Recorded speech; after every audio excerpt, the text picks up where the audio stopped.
This is Joe Peters from MomFit with Joe Peters. Welcome to the Spanglish World Network and the H.E.R Network Single TV channels 250 and 251.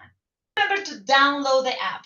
The Single TV uh, app is available in the iOS stores and the Android devices. While you are downloading, please make sure to rate the app and leave a comment. The app is free. Single TV is also available on several platforms for you to find and enjoy. Single TV is available in Google Chromecast, Amazon Fire TV Stick, Roku, and Roku sticks in all smart TVs since 2016. I am super excited to have this beautiful day of fall with Dr. Jess. Dr. Jess is going to be a pleasure to have as a guest. And I want to start with the phrase that inspired her because that is going to give you a little bit of understanding of the amazing one phrase is by Joseph Campbell and is we must be willing to let go of the life we plan so as to have the life that is waiting for us. And I love that because probably that is one of the best ways to describe motherhood, right? Is part of the painful parts of motherhood is when we try to get into motherhood, but we are still clinging into our previous life. One of my favorite phrases from military captain from the United States is the phrase that he used to say, "Plans are good until the war starts." And it's very similar. It's like we can have a lot of plans, but then we need to be flexible and willing to let go and be flexible and adjust circumstances. I'm very happy to have you here, Dr. Jess. A little bit about Dr. Jess so you all understand her background and where she is and her wisdom. Dr. Jess is a board, Dr. Daigle. How you pronounce It's Daigle. Daigle? Okay. Dr. Daigle is a board certified pediatrician, NCU, and pediatric hospitalist, and the founder and CEO of Mom and Me MD, an in-home and virtual concierge practice designed to deliver one-on-one personalized care to newborns and their moms during the fourth trimester to make transition from the hospital or the birth center to home easy and less overwhelming. Yes. I graduate from Xavier University of Louisiana. We are actually sisters because I am graduated from a Xavier University too in Colombia with a science and chemistry and received her doctor of medicine at Louisiana State University in New Orleans. She completed her pediatric residence at Morehouse School of Medicine and received extra training in neonatal perinatal medicine at the University of Maryland Medical Center. She is a former medical director of level 2 of NCU. And that for that, I want to hug you with my heart because that is one of the most challenging times in the time of a mom. Your baby is there Mm. and that you are leading that and we're leading that. Just a lot about your heart. Uh, and she lead that at the Will Star Spanglin Regional Hospital in Griffin, Georgia. Dr. Daigle loves educating, advising, and reassuring moms, especially new moms and ICU moms.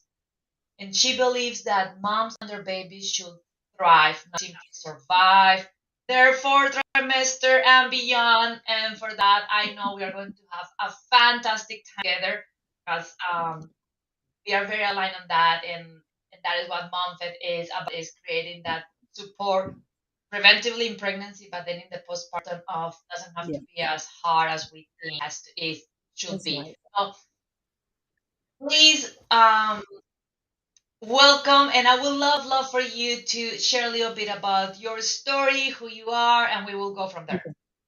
All right. Well, thank you. Thank you so much for the introduction. So glad to be a part of your show and be a part of anything that's helping moms and their families on this journey of motherhood and parenthood. So, as you already know, I'm a pediatrician. I am a wife, a mom of two kids, and both of my kids were born early. So I definitely gone through it personally and professionally. I grew up in Louisiana, only child. And you know, you all know all my history there in regards to my education, but I've just always had a passion. I think it was God given for working with kids and their families. But it was once I had my own children that I really understood the struggle of motherhood, because I was a pediatrician before I had kids. And so I used to joke with my families in clinic all the time, like, you probably could tell me a little bit more about raising kids than I can tell you. um, because it definitely is different, the information you learn, but then putting it into practice is a little bit harder. And the struggle there, with being a parent, and you're getting so much input from, the doctors have their opinions and the research and all that stuff, but then you have your parents and your friends and your family and neighbors, and everybody's wanting to tell you how to raise your children. And so it can become overwhelming because, like any good person and any good parent, you want to get it right, right? And so, but what I've come to realize is that right can look so different for different people. And obviously there are standards, like, things that should be done for health and wellness and things like that. But a lot of it is on a range and is on a spectrum. And so I aim to help my families understand that more of what are the no nos in regard to like safety and health for their kids. But then after that, it's kind of like, well, it can depend on a lot of different things. And I think if we approach parenthood and motherhood, like you said, that flexibility, it serves us better in the long run. Thank you so much for that. And um, it's very important. And I really love to see how you, because, right? Like I always say, the dots connect backwards. And having a baby that is preterm, that is not full term, can be very traumatic and very stressful for any mom.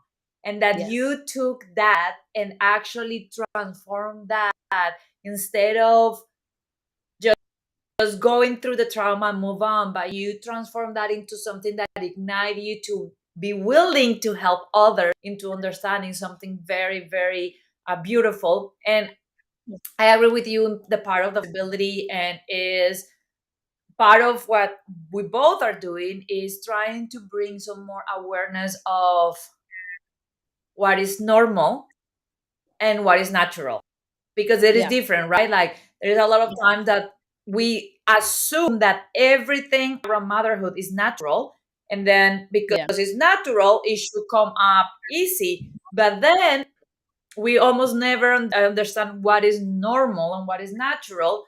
And then with the Yeah. normal, we start having some discussions like latching issues when you are having a preterm baby that had a tiny little Yeah. mouth.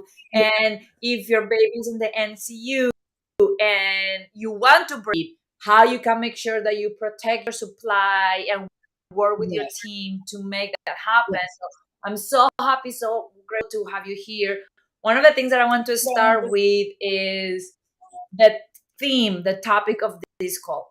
And that is your the topic, and the what I love in that for you was motherhood is a on the job training.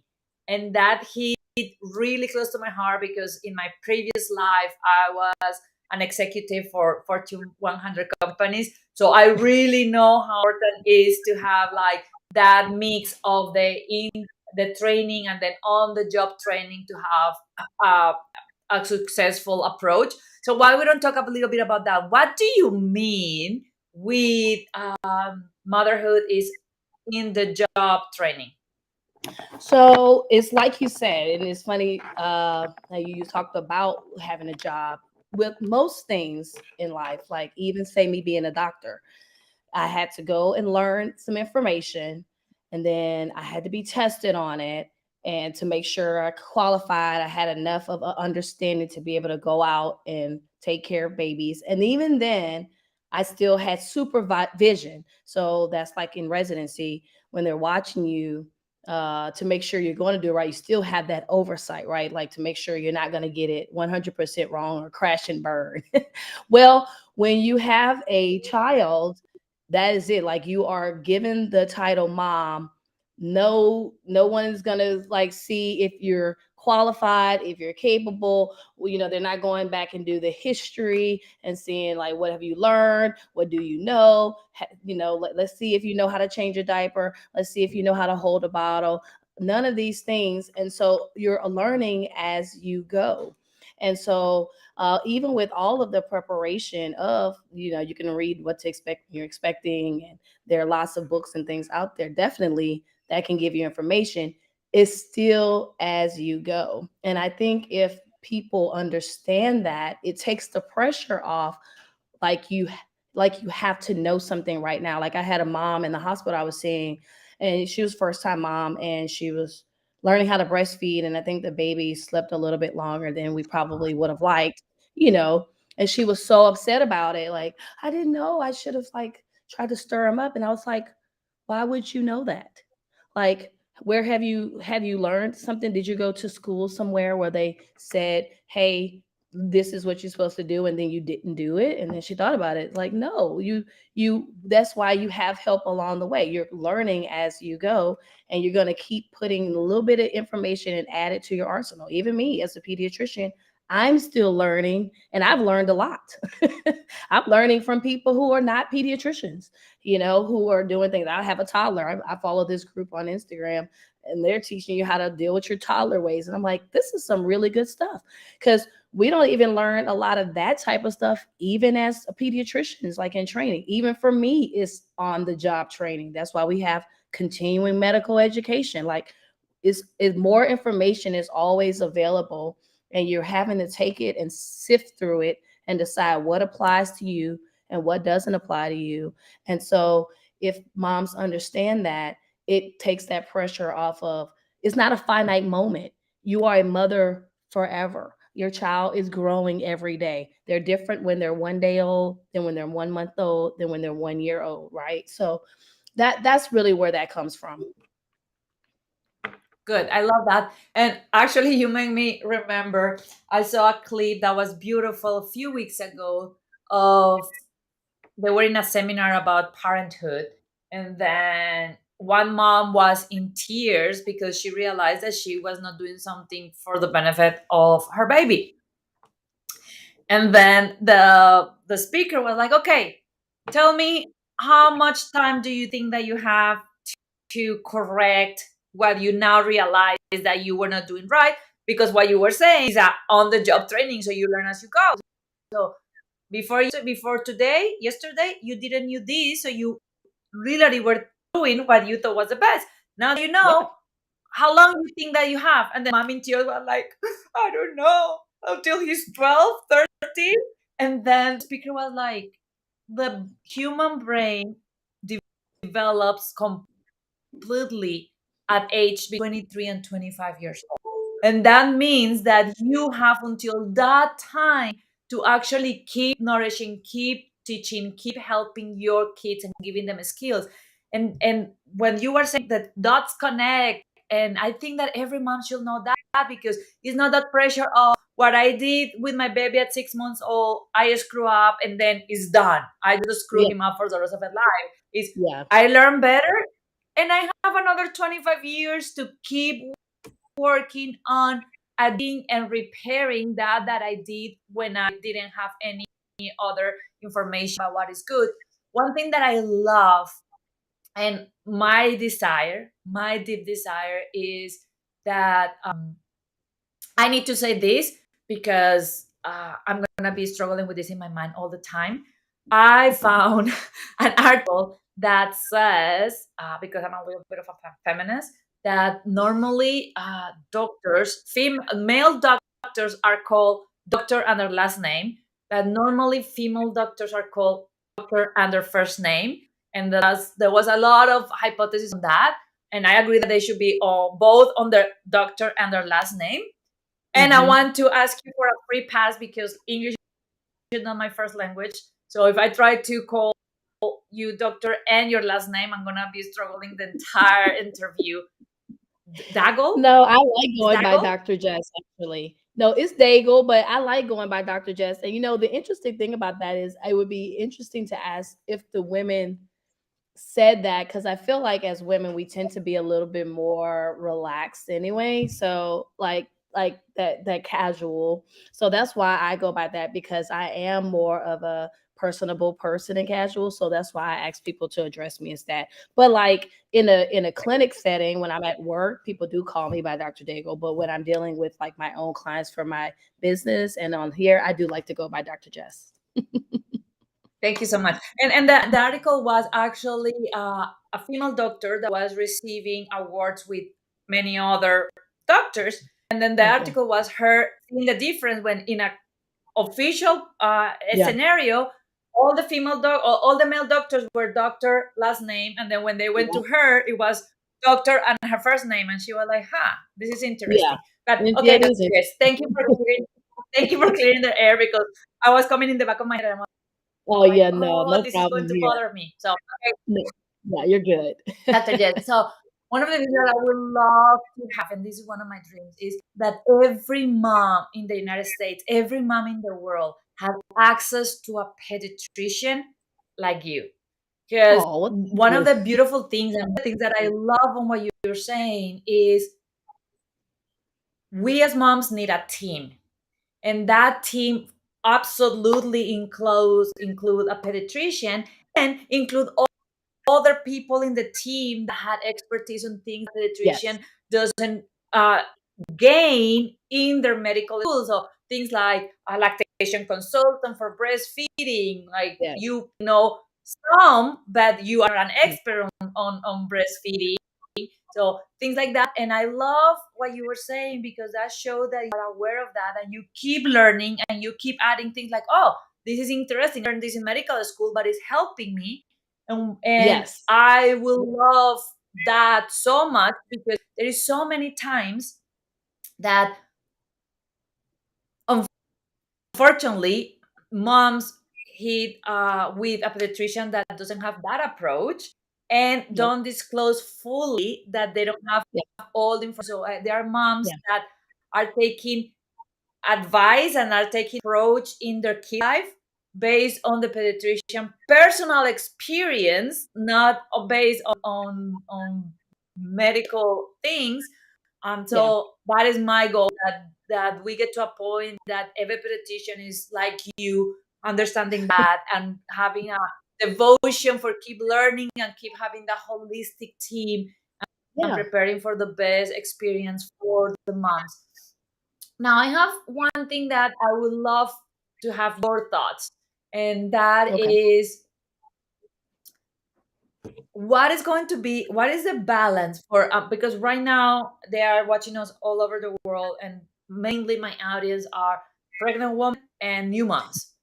So, okay, what is the right balance between a pregnant mom that doesn't know what doesn't know and that is assuming that everything may flow perfectly, unicorns and butterflies, how that mom can still do some preventive, yeah, active, overall understanding of things to get a little bit more prepared.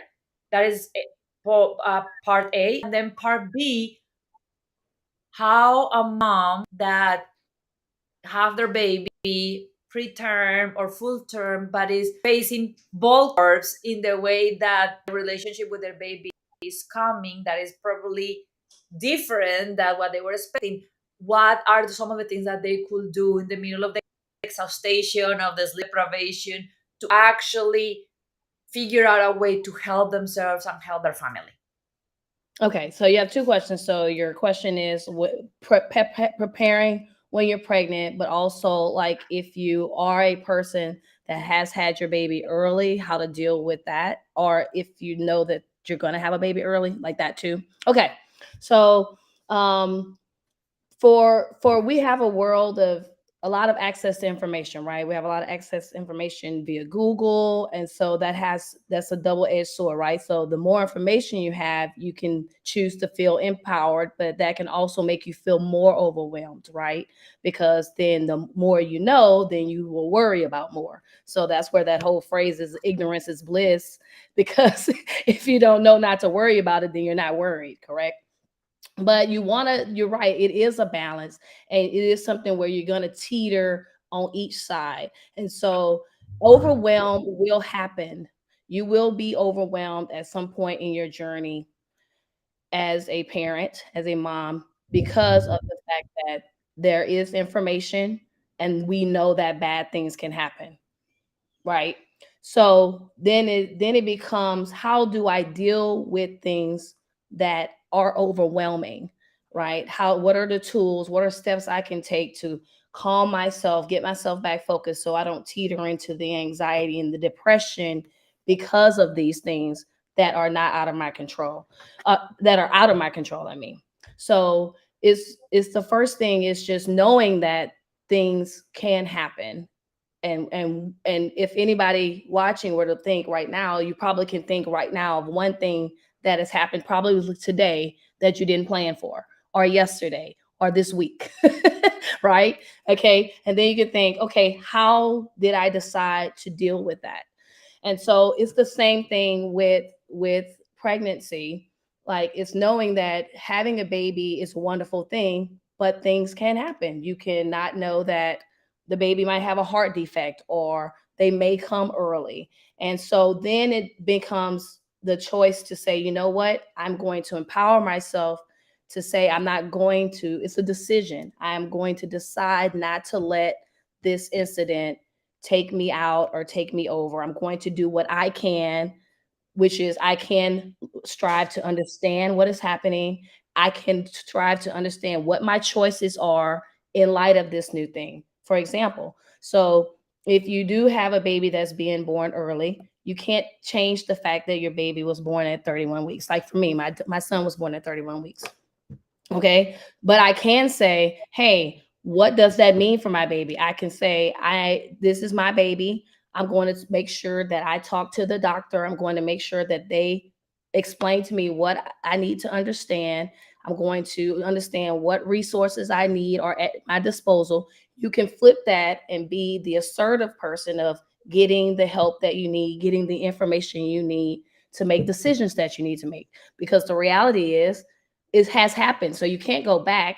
And if you don't want to stay stuck either. So if you cry about it, it's not changing the situation. But if you say, you know what, this is sad. So validate yourself. First we need to say this does suck. Like, nobody wants to have their baby early. Nobody wants to have a bad things happen to themselves. So validate yourself. Hey, I really don't like that this happened, or I am very sad that this happened, or I am frustrated or discouraged. Okay, okay, now what? Okay, but in light of that, I still have something positive I can get out of this. Okay, my baby's born early, but they are still here with me now. What can I do to make them more successful? Okay, well, I can pump. Let me put some breast milk, get breast milk going. Or um, okay, well, my resources. My baby's born early. People are asking me, what can they do? Hey, give me some gas cards so I can go visit my baby in the NICU. Or, hey, it would help if you set up a meal train so mom doesn't have to worry about cooking for her other two kids that are at home. She can focus on taking care of those kids and go and visit her baby in the NICU. So that's kind of how I try to help my families when I'm working with them to approach. That's the method I use when I'm helping families in the hospital. We deal with the information that's sad. I sit with them and I validate. I am sorry that your baby had to come early and they are in the NICU. Yes, this is not what we wanted. But hey, guess what? Your baby is actually breathing on their own with minimal support. So I try to point out some of the positive things that are happening. As far as preparing when you're pregnant, I like to do what's called a postpartum plan. So we do know one of the things, if you're a mom that's still pregnant and watching this, your life is going to change when you have a baby. That's everybody. And these are the 5 areas that I say you're going to change in. You as a mom, your body physically, your emotions are going to change. There's a lot of research that's happened about postpartum and fourth trimester, and people are realizing that this time is under supported. This realization that moms are going through a lot of changes that people are not supporting them in that. And so again, like you point out, that natural and normal, these are natural things. Your body has hormonal changes, and so that postpartum blues, that feeling up and down, all that emotional people, that is natural and it is normal. So nobody needs to feel bad about it or disheartened. It's what do I do? How can I handle and manage this temporary, often temporary change in my body? And the key is that it's natural and normal. So you don't take on guilt for something that is supposed to happen. Your body is supposed to change. Your baby is supposed to cry. They know how to suck, but they have to learn how to latch. So you do need lactation support. None of these things are anybody's fault. It's understanding that this is what will happen. So then how can I support myself in these changes? Let me meet with lactation consultants. Let me see if a doula might be what might help me. Let me see about getting pelvic floor therapy because my body is changing from weighing down with a baby. So it's being empowered to take care of yourself, knowing that these things are changing, and talking with your partner or spouse. A lot of times we forget to include our partners and our spouses in this journey, but their life and men just may not be as voiceful about it, but they have concerns too. So, hey, honey, how do we want to raise our kid? How do we want the first couple of weeks at home to look like? Who's going to help us with other kids, with our groceries, with our chores? So, if you just know that Dr. Jess is telling me my life is going to change in these areas, what will make me feel more successful of a transition at home? What things can I have in place? Will go a long ways towards making you feel less overwhelmed and making you feel a little bit more in control of the changes that are happening. So that's my advice to my families. Yeah, I love that. And I think that we are very aligned with that on two things. The first one is I love how you are pointing out that there is no need for guilt and shame, because one of the first things that happened for, I will say, even society brainwash and even some kind of motherhood instinct is, as soon as things don't go as we were expecting or planning, the first thing that we start thinking is what I should do different, what I Yeah. screw up. Wow, what is this happening to me? And then I Yeah. love how you are getting that confidence on nothing. There is absolutely, well, I guess that there are a very, very, Yeah. very, very Cases. small percentage of Yeah. moms that can do like very crazy things to Yeah. end on a preterm baby. Yeah. But we are Yeah. talking about, like, what do you say, Dr. Jess? 1%, 2%, Yeah. What the like percentage? the For majority most of cases, we don't us really will, know. Yeah. yeah, the majority of us will not get into that level of actions. So it's Yeah. matter of understanding that, like, there is nothing that I could do different. This is what is happening, and how I move through it. And I love how you also acknowledge the part of it's okay to have the feelings. So because right now, sometimes, especially with this patriarchal, we almost think on all or nothing, on these two things being completely opposite. We are like, oh, if Yeah. you are going to take action and move forward, then you don't have time for things. You just deal with them and push through it. Or Yeah. the other way that happened is like, oh, if you are feeling and sad and crying, then you are That not means you taking can't action. I move love forward. how you Exactly. are bringing them together and say, no, there is a middle side Yep. in the journey where you can acknowledge your feelings. You can say this sucks. You can cry. You can allow yourself to be sad and frustrated and angry about what is happening to you and your baby, and at the same time And have right. the option to take action, to move forward, to see who can help you, who can support you.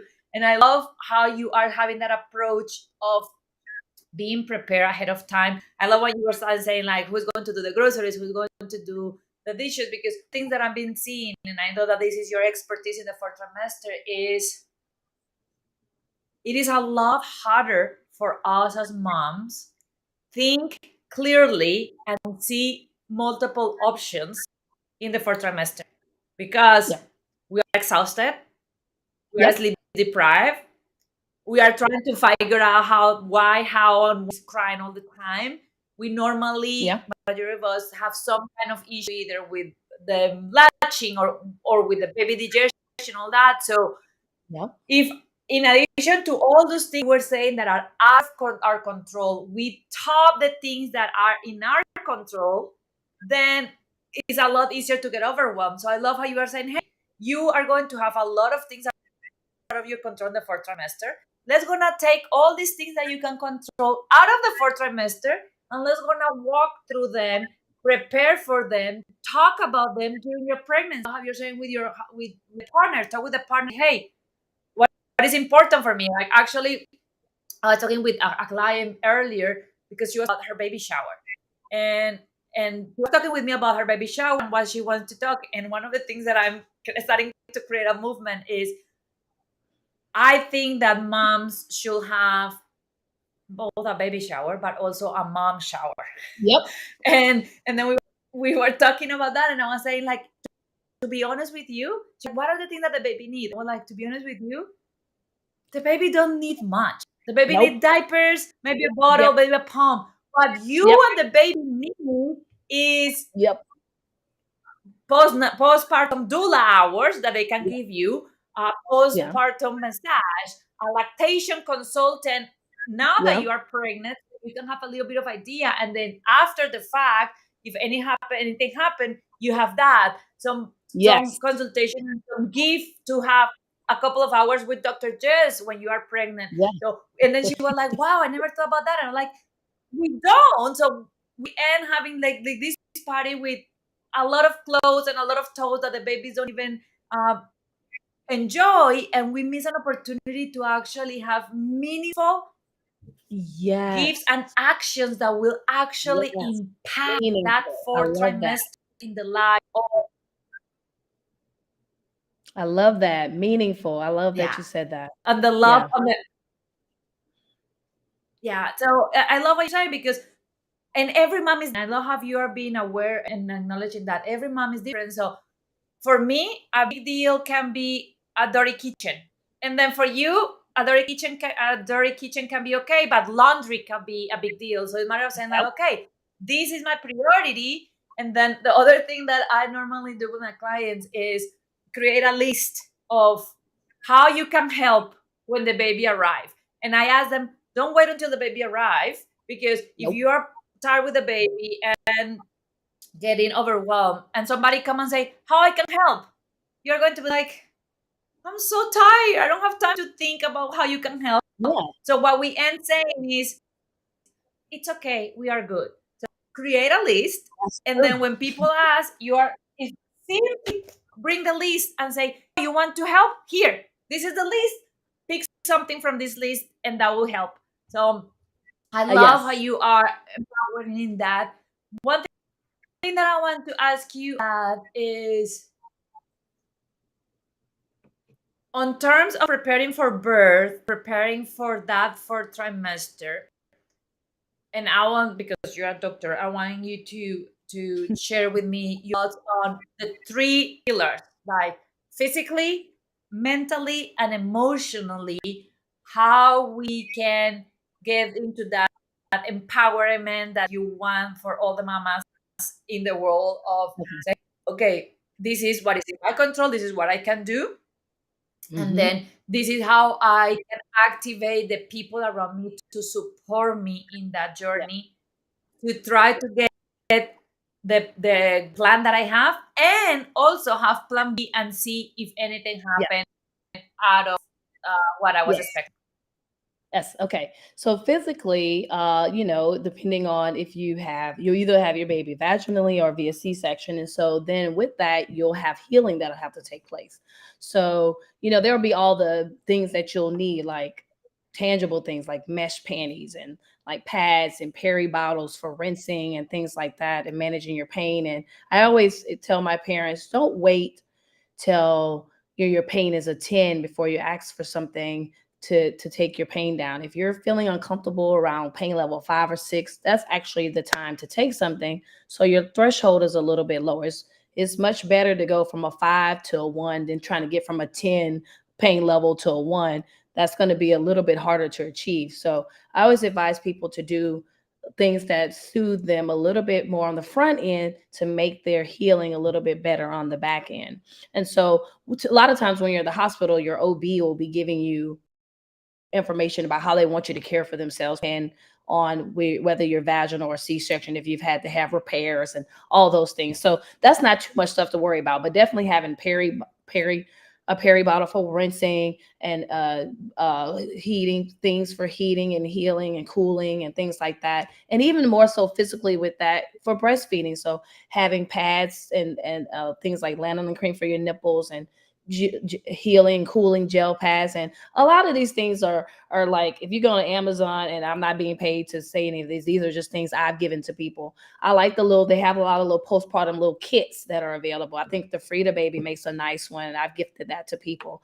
And it has a lot of that stuff in there, ready to go, things you can start with. Because I like things where it's all in one, because you don't want to have to be trying to piece together so much stuff. So I love that. And see, that's a good thing you can ask for in your gift registry. Hey, give me a postpartum healing kit, give me some breastfeeding supplies and things. So that's like the physical part. Mentally, again, it's kind of knowing that I'm going to be going through a transition. So telling yourself that, hey, when my baby is born, my life is going to change, but that's okay. Saying that's okay, because it's otherwise you can't do anything about it. I tell them we have a no return policy at the hospital. So once you have the baby, you can't bring them back.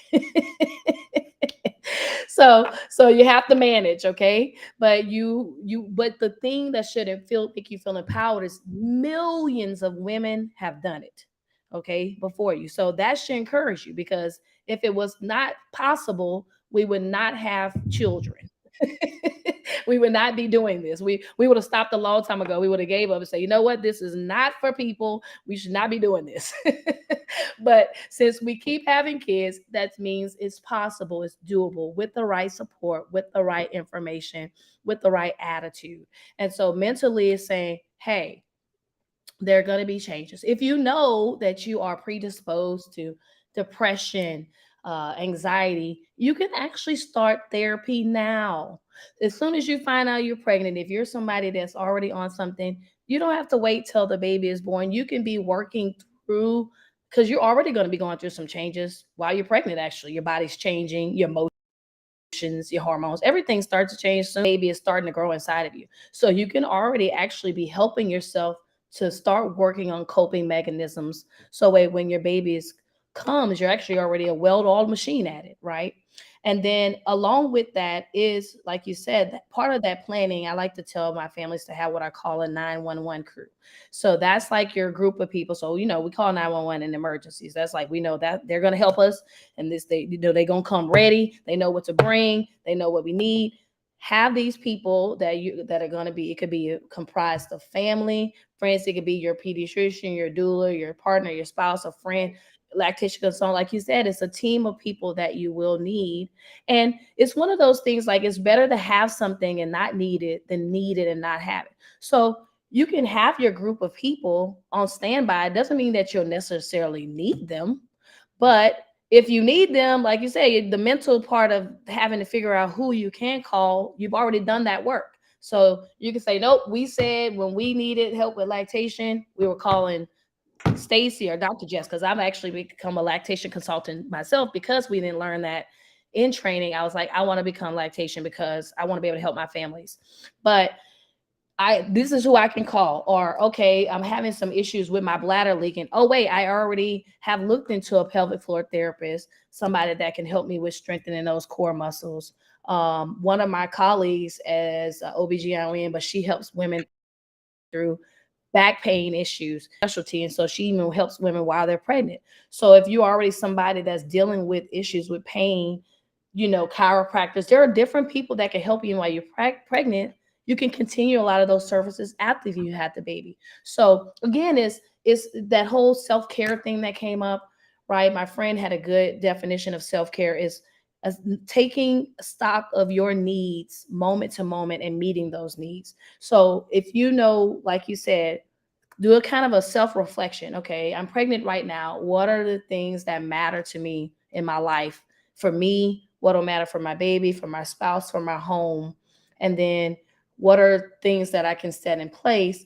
And that will help you physically, mentally, and emotionally, because a lot of the physical things we go through affects us mentally and emotionally, because we place value on the things that we're going through, right?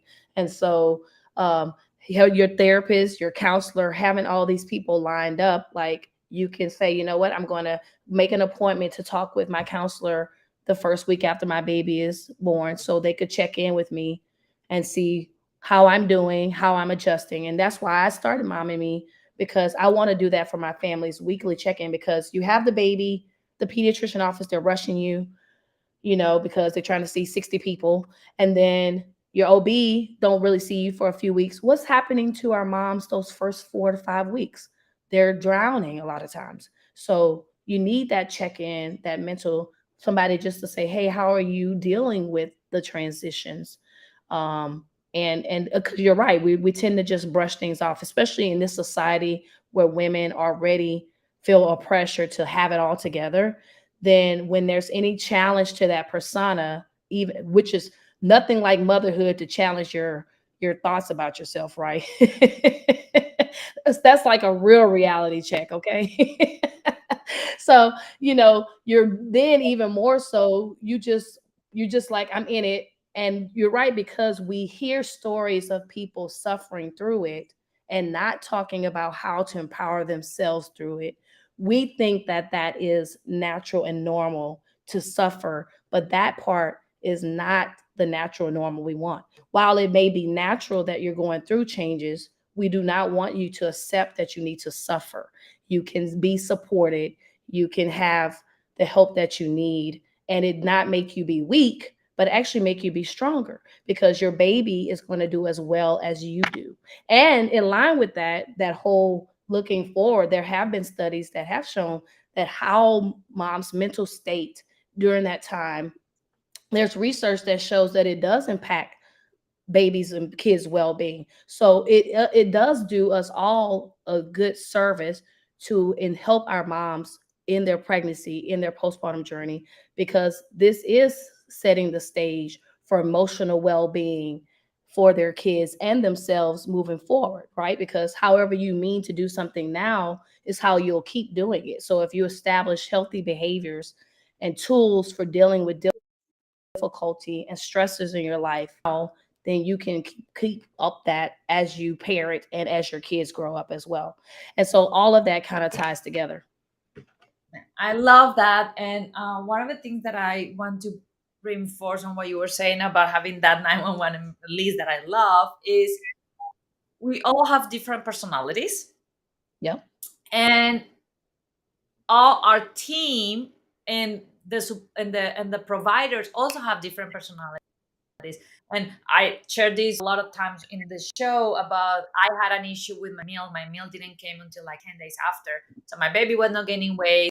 I didn't have a lactation consultant. I was very lucky that one of my closest best friend is one. So I was one of the few ones that was able to connect after the fact, very lucky. But for example, my pediatrician, when the baby was born, he was not very gentle in the way that he talked. So overall, what happened was when the baby was losing weight, he was not thinking about me as a mom and my feelings.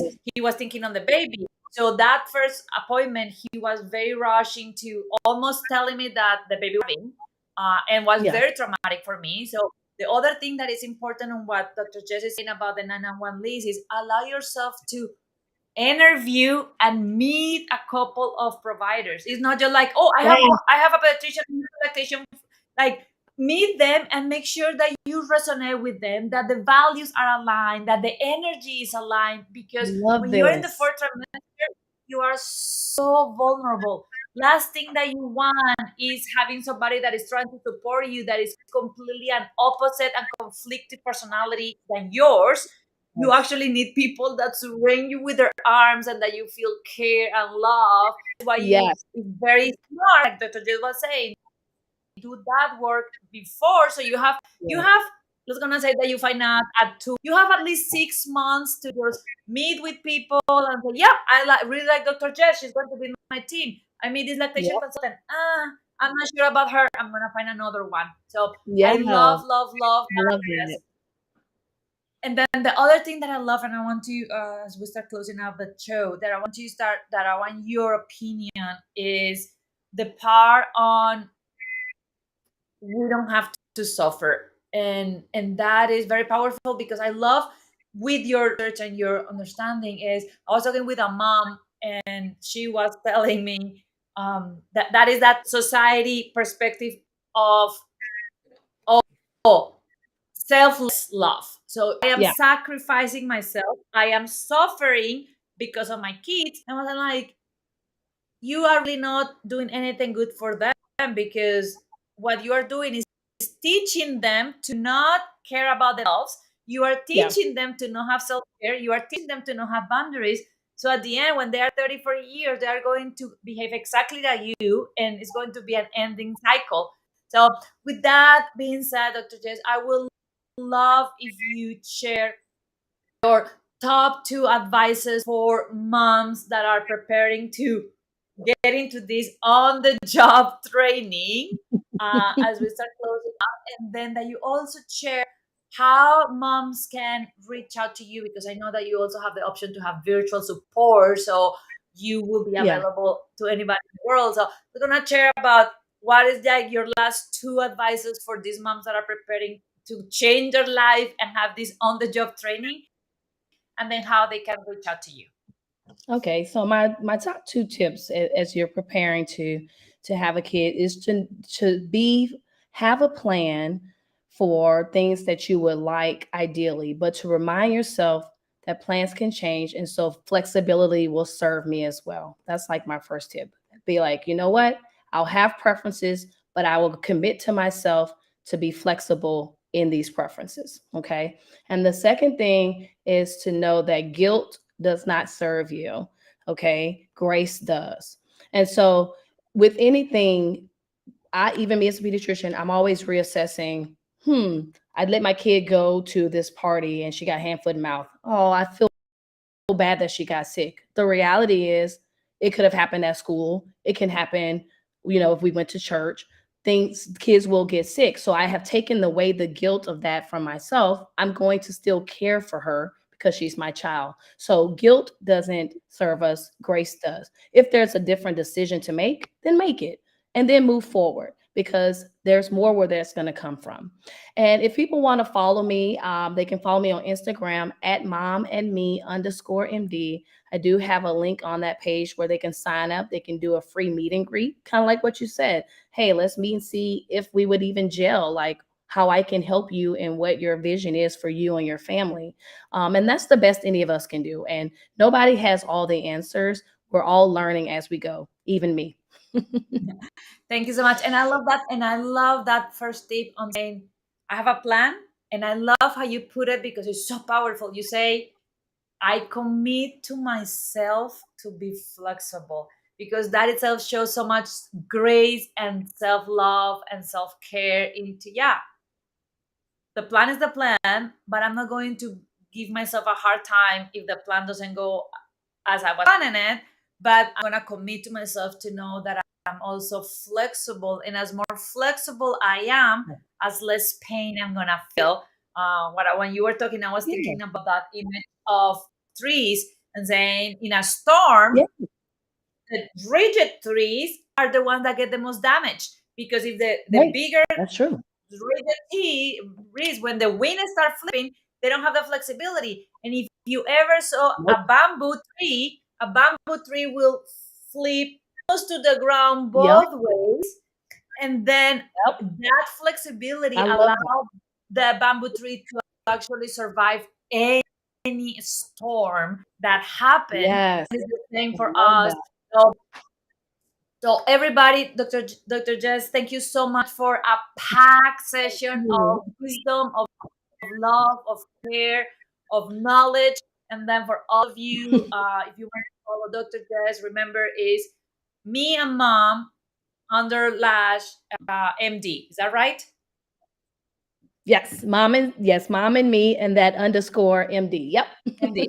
So go and follow her, go and meet with her, and make sure that you have Yes. the right team to support you in your fourth trimester. This show can also Yes. be heard on the Spanglish Radio Network. Please check out www.spanglishworld.ca for all the news and programming. Spanglish World. Watch it, hear it, read it, download it and leave it.